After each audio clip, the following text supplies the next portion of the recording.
Premier trimestre, ça a été bien, même si je pense qu'on a manqué un peu de consistance.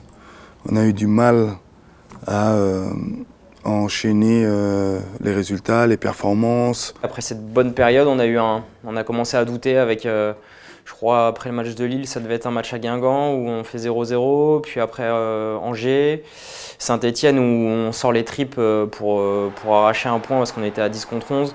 Donc voilà, les valeurs, on les a pas perdues, mais c'est vrai qu'on avait du mal à se créer des situations offensives. Des situations ou des occasions qu'on ne réussit pas à marquer. Après, il y a le doute qui s'installe. Mais c'est vrai qu'offensivement, sur ces deux matchs-là, on a manqué un peu d'imagination. Il faut qu'on reste positif. J'ai aimé et sincèrement, j'ai pris beaucoup de plaisir à regarder le match. J'ai pris du plaisir à regarder le match parce qu'on a joué. Il y a eu des déchets, oui, bien sûr qu'il y a eu des déchets. Mais si on garde l'état d'esprit qu'on a eu ce soir, qu'on a eu sur ces derniers matchs, on gagnera des matchs. Les gars, c'est bien, gardez l'état d'esprit. Quand tu vis des matchs un peu compliqués, des semaines compliquées, eh ben, voilà, il faut savoir mettre le bleu de chauffe à l'entraînement et reconcerner tout le monde. Mais après, voilà, que ça soit à l'intérieur du vestiaire ou à l'extérieur, même si on se voit, il faut garder cette dynamique, cette joie de vivre, parce qu'on est un groupe, on est tous ensemble, dans les bons comme dans les mauvais moments.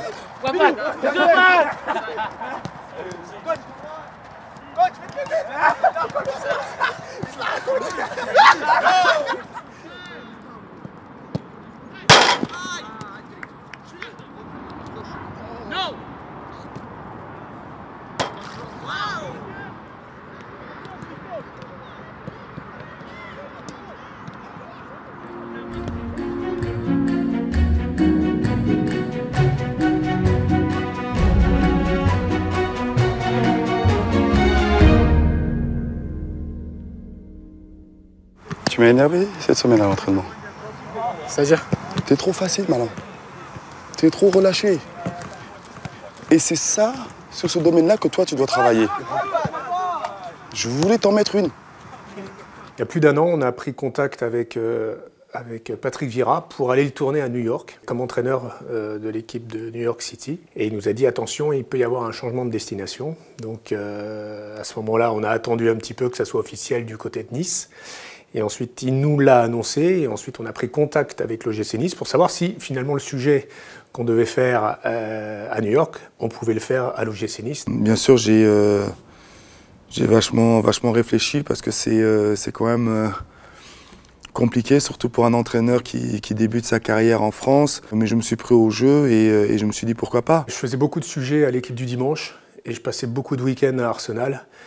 Patrick Vieira, c'était quelqu'un de très calme, très serein, très sûr et à la fois sans show quand il fallait sur le terrain mettre quelques boîtes ou montrer qu'il fallait avoir un certain respect des Gunners. C'était aussi intéressant de savoir si Patrick Vieira joueur est le même que le Patrick Vieira coach. On a besoin des deux devant, tu gardes un peu plus le ballon et un peu plus de gens devant le but. Les deux au milieu, ils sont en train d'exploser. Ils courent beaucoup trop. Intérieur Sport, c'est vraiment une émission que déjà moi j'apprécie, je pense que beaucoup de gens apprécient parce que ça reflète vraiment la vérité, ça nous fait découvrir des choses auxquelles on n'a pas accès d'habitude, que ce soit dans le foot ou dans d'autres sports d'ailleurs. Ouverture des portes, all access. Ils font ce qu'ils ont envie de faire, mais il n'y a pas de « ah, qu'est-ce que vous faites ?» toujours des regards en disant oui, « vous allez faire quoi? Vous allez filmer quoi ?» Non, on filme tout, vous inquiétez pas, nous on est là pour raconter une histoire de sport. Et c'est rarissime, jamais un club de Ligue 1 a ouvert de cette façon-là. De toute façon, on n'a rien à cacher. Maintenant, par les réseaux sociaux ou par autre chose, tout le monde peut connaître un peu notre quotidien. On a tendance à juger un peu facilement les gens, les joueurs, un club, et de voir vraiment comment on travaille au quotidien, savoir tous les efforts qu'il faut faire pour y arriver, pour essayer de gagner des matchs, parce que tout le monde croit que c'est simple de gagner un match de foot, mais c'est vraiment difficile. Comment ça se passe dans le milieu professionnel, les relations qu'un entraîneur peut avoir avec les joueurs, aussi difficile que ça peut l'être. Et après avoir visionné Intérieur Sport, je ne regrette pas de l'avoir fait.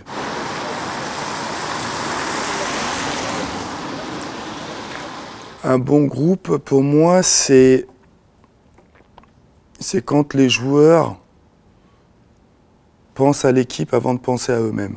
Un bon groupe déjà, c'est un groupe sain où les gens ne se tirent pas dans le dos. Parce que c'est facile de passer de la pommade devant et puis derrière, dès qu'il est parti, de mettre une petite bastos. Donc il n'y a pas vraiment de clan dans notre équipe. C'est vrai qu'on se mélange tous les uns aux autres. Évidemment, il y a des affinités comme partout. Mais c'est pas, comme j'ai pu connaître, comme j'ai pu voir, voilà, des clans particuliers dans un vestiaire où on s'adresse la parole que sur le terrain. C'est un groupe, que ce soit entre les jeunes et les vieux, entre guillemets les vieux, ça vit bien. Quand un groupe vit très bien, ça veut dire qu'on vit très bien quand il y a des bons moments et qu'on arrive à vraiment soit se rentrer dedans ou soit vraiment se dire les choses en face pour faire avancer le groupe. Même de temps en temps des engueulades, ça permet de mettre un petit coup de fouet, un coup à l'entraînement avec une petite chauffe. Ça permet de redonner un coup de boost à la séance. C'est un groupe sain, c'est un groupe de bons mecs. Moi, je leur dis toujours, il vous manque un bon coup de pied au cul, quoi. Il n'a pas tort, à certains moments. Ouais, c'est vrai, ouais. Si on nous met pas la pression, si on nous rentre pas dedans, on a du mal à faire les efforts de nous-mêmes. C'est malheureux, hein. C'est un truc de fou. Moi, ça me choque. Des choses que je vois, je me dis, mais si ça s'était passé quand moi j'ai commencé, mais il n'y en a aucun aujourd'hui qui réussirait à être professionnel. Moi, quand j'étais jeune, j'avais juste le droit de m'asseoir, de fermer ma gueule, d'écouter ce que les autres ils me disaient et d'essayer d'être bon sur le terrain. À notre époque, avec Jaja, parce qu'on est presque de la même génération, même si bon, je suis un peu plus vieux, on avait envie de réussir, mais on allait sûrement peut-être attendre le moment. Je pense qu'un jeune aujourd'hui n'a pas le temps d'attendre. Il veut tout et tout de suite. C'est pas de leur faute à eux, moi je leur en veux pas à eux, pas du tout. C'est le système qui est comme ça. C'est-à-dire qu'aujourd'hui, à 16, 17 ans, on vous donne autant que ce qu'avant vous aurez donné en ayant prouvé, en ayant fait 200 ou 300 matchs. Ça, à mon époque, moi je portais les buts, je lavais les chaussures des pros. Mais après, je dis pas que c'est mieux ou pire, c'est différent, oui. Plus vite. Ça c'est important, il faut marquer ça. Marquez les gars. Voilà, ça c'est bien. Ça c'est bien ça. 1-2, espace. C'est bien. Nos jeunes au club, ils ont vraiment beaucoup de talent. J'aurais bien aimé avoir le même talent qu'eux à leur âge. Et on n'a pas envie qu'ils en exploitent que 50%. Je pense que Jaja et Dante ils savent comment prendre les joueurs, ils savent trouver les bons mots. Et il y a beaucoup de jeunes joueurs qui peuvent s'inspirer d'eux. Alors on n'est pas toujours bon, on n'est pas toujours les meilleurs. Mais en tout cas, on essaie de véhiculer ce message, c'est que si nous, à 35 ans, on est capable de faire tous les entraînements, de se donner à fond et d'essayer d'être les meilleurs possibles, pourquoi vous, qui avez 20 ans et qui avez 2 fois plus d'énergie que nous, vous ne pouvez pas y arriver? Et Eddy, malgré son jeune âge, il mérite de jouer par rapport à ce qu'il fait avec nous à l'entraînement. Il a su saisir cette opportunité. C'est vrai qu'on était un peu en difficulté sur le plan offensif. Il nous manquait un peu de qualité technique, un joueur qui était capable de créer quelque chose. C'est la personnalité, caractère qui fait qu'il est prêt pour jouer à ce niveau-là. Nous, tout ce qu'on a envie, c'est que ces jeunes ils prennent notre place, ils soient meilleurs que nous et que ça devienne des très grands joueurs pour que dans 10 ans, on aille les voir et leur dire hey, « tu te rappelles de moi, donne-moi des places maintenant que tu joues à Chelsea pour que j'aille voir le match ».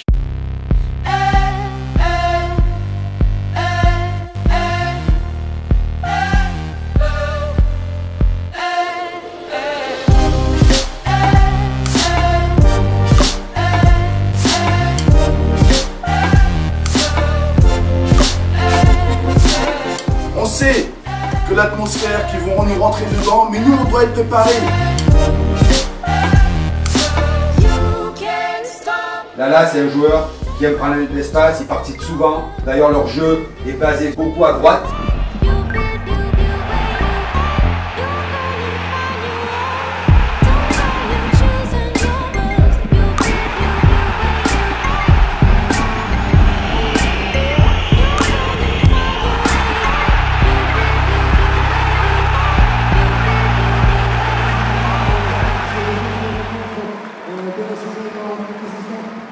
Moi, ce que je veux comme entraîneur, je veux avoir des joueurs impliqués et des joueurs concernés. Des joueurs qui sont prêts à tout donner pour l'OGC Nice.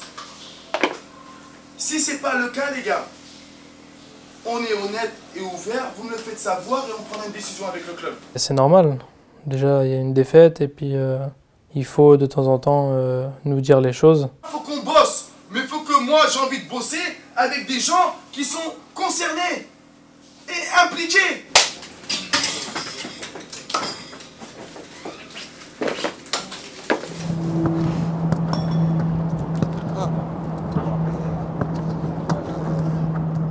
On a perdu un joueur qui a été important sur les dernières années pour l'OGC Nice, pour l'équipe. Je pense que Mario, c'était un gros caractère dans les vestiaires, sur le terrain. Je pense que les joueurs sont toujours tristes de voir un coéquipier partir. Mais je pense que le fait qu'il soit parti, il y aura d'autres joueurs qui prendront un peu plus de responsabilités, sur et en dehors du terrain. Mais bon, ça fait partie de notre métier du foot, quoi.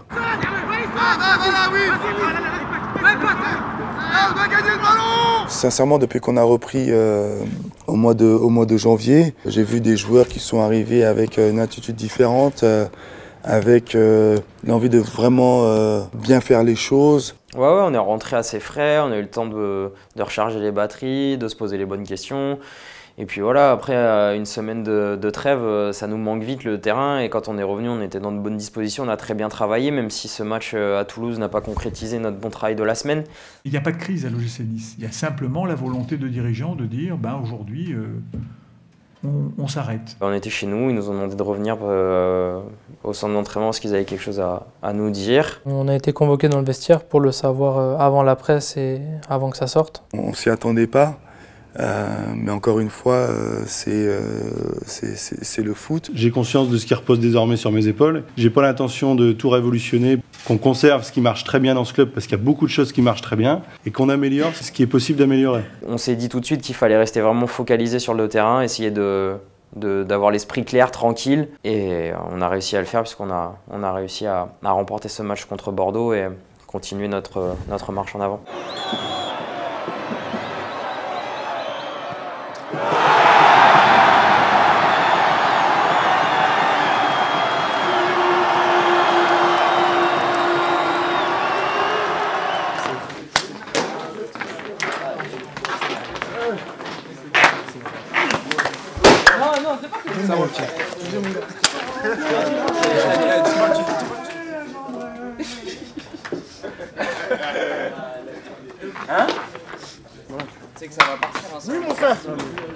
Par rapport à tout ce qui s'était passé la semaine, ils se sont vraiment unis encore plus que d'habitude pour aller chercher cette victoire. Et j'ai vu des traits de caractère de l'équipe que je n'avais pas vu jusqu'à présent. Bordeaux, ça a été l'exemple pour nous. L'état d'esprit, c'est bien, on a gagné, oui. Mais moi, ce que j'ai ressenti, c'est que il y avait encore plus que ces 3 points qu'on a gagnés. C'était le fait d'avoir travaillé les uns pour les autres. Vous voyez comment on est compact ici. C'est difficile pour eux de jouer. On ne se fait pas éliminer. 3 contre 1, impossible pour lui de s'en sortir. Alan, il fait l'effort. 2 contre 1, tu ne veux pas laisser ton copain à 2 contre 1, tu viens l'aider. Mais le grand défi pour nous, les gars, c'est est-ce que ça va durer quelques semaines, quelques mois, et après, on va oublier, on va retourner à ce qu'on était en début de saison? Ou est-ce qu'on va continuer à travailler là-dessus et on va être de mieux en mieux match après match? Eh bien, on va avoir la réponse. Et il n'y a pas mieux que Monaco pour montrer si on est consistant et que si c'était quelque chose de vrai ou c'était juste une réponse qu'on voulait donner et puis après on a acheté par la fenêtre.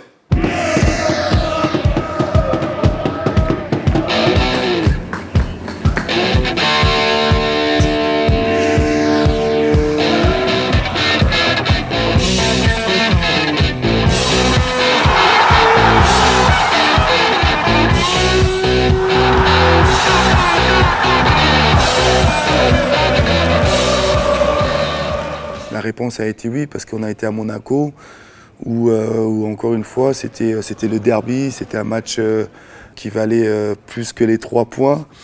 Et l'équipe a fait un grand match à Monaco. C'est dommage qu'on ne l'ait pas remporté, parce que si on avait réussi à le remporter à 10 contre 11, je pense que ça nous aurait été voilà, d'une grande aide pour la suite de la saison en termes de valeur.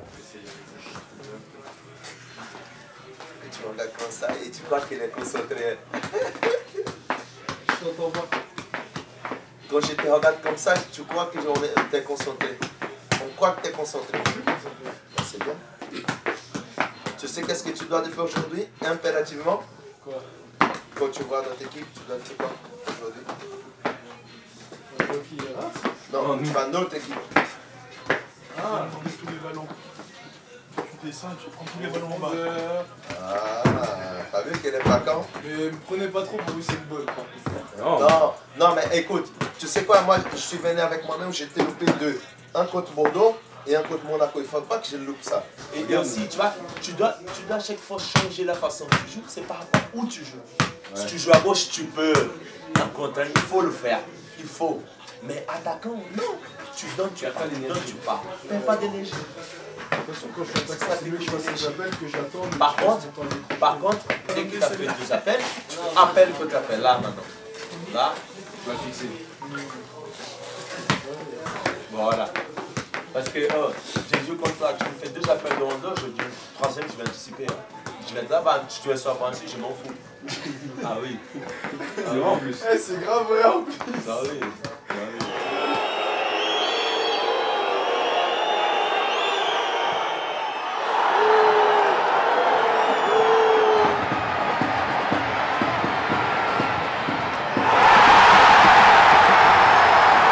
C'est quand ça va bien qu'il faut se méfier parce que voilà, on a tendance à être un peu plus frivole, à oublier les bases et c'est comme ça qu'on se casse la gueule.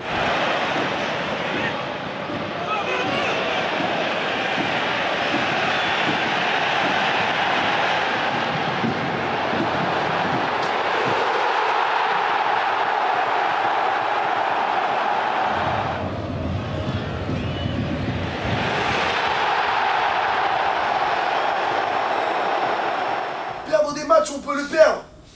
Mais on n'a pas le droit de perdre des matchs en jouant sans détermination. On a l'impression qu'on n'est pas impliqué quand on est sur le terrain. Ils prennent le ballon, ils font ce qu'ils veulent. Nous, on est là, on les regarde jouer. Eux, ils sont là, ils nous rentrent dedans. Ils ont de l'agressivité. Nous, on se regarde jouer. Eux, ils en voulaient plus que nous. Et elle est là, la différence. On a été spectateurs aujourd'hui. On a été spectateurs. On a joué sans engagement, il n'y a rien du tout. Patrick Vieira le dit très bien dans le doc, dans le vestiaire, plus, toujours plus. C'est pas de se satisfaire de ce que vous avez, il faut aller chercher toujours plus. C'est ça qui manque de temps en temps à ce groupe-là, et des fois ils arrivent à le percevoir sur certains matchs, et le lendemain ils ont tendance à oublier. Mais le problème c'est que c'est pas oublier le lendemain, il faut que ça soit tout le temps comme ça. Ça peut arriver d'avoir un jour sans, ou d'être tombé contre une équipe ou des joueurs qui étaient beaucoup plus forts. Mais ce qui est important, c'est de se remettre en question et de bien comprendre pourquoi on est passé à travers ce match-là pour pas refaire les mêmes erreurs. Encore une fois, on peut très bien gagner, on peut perdre, ça fait partie de notre milieu, c'est le foot qui est comme ça. Mais c'est comment on va préparer ces matchs qui sera important. On verra si ça viendra de notre côté ou pas. Mais je pense que ce groupe est en train de jouer à 60-70% de son potentiel. Et si j'arrive à vraiment atteindre le maximum de ce groupe-là, qui sait ?